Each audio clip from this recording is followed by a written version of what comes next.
এখানে আমি চালতার আচার বানানোর জন্য 3টে চালতা নিয়েছিলাম, আর চালতাটাকে ভালো করে কেটে নিয়েছি। নেওয়ার পরে এখানে আমি কড়াইতে জল দিয়ে চালতাটাকে দিয়ে ভালো করে সেদ্ধ করে নেব। তোমরাই দেখো আমি কিভাবে বানাচ্ছি আচারটা, তোমরাও চাইলে এইভাবে বাড়িতে করতে পারো। আমি কখনো এর আগে আচার বানাইনি, আজই প্রথম বানাচ্ছি আচার। এখানে আমি সামান্য পরিমাণে নুন ব্যবহার করেছি।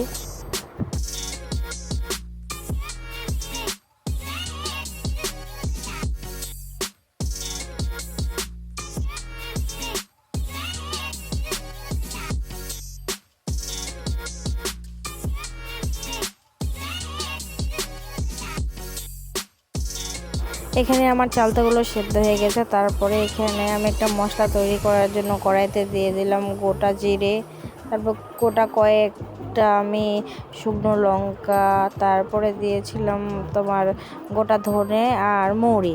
এগুলোকে ভালো করে ভেজে একটা মশলা তৈরি করতে হবে। তোমরা দেখো আমি মশলাটা তৈরি করছি।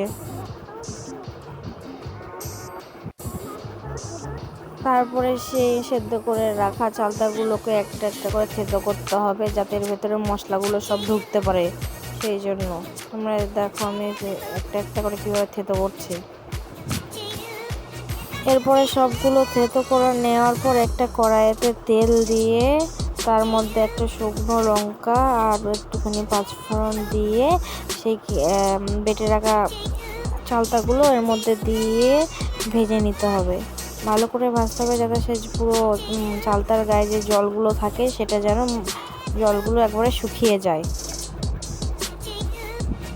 তারপরে আমি এখানে একটু পরিমাণ মতো লবণ আর একটুখানি হলুদ ব্যবহার করব।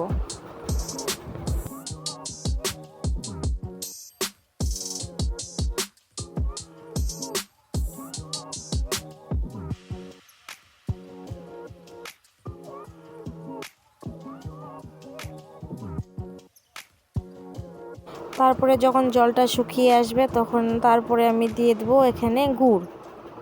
এখানে আমি 500 গ্রামের মতো গুড় নিয়েছিলাম।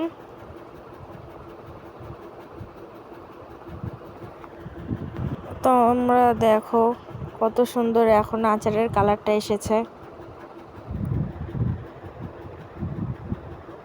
এরপরে তোমরা দেখবে যে আচারটা হয়ে আসছে, তখন সেই বেটে রাখা মশলাগুলোর মধ্যে দিয়ে চাড়ায় নামাতে হবে।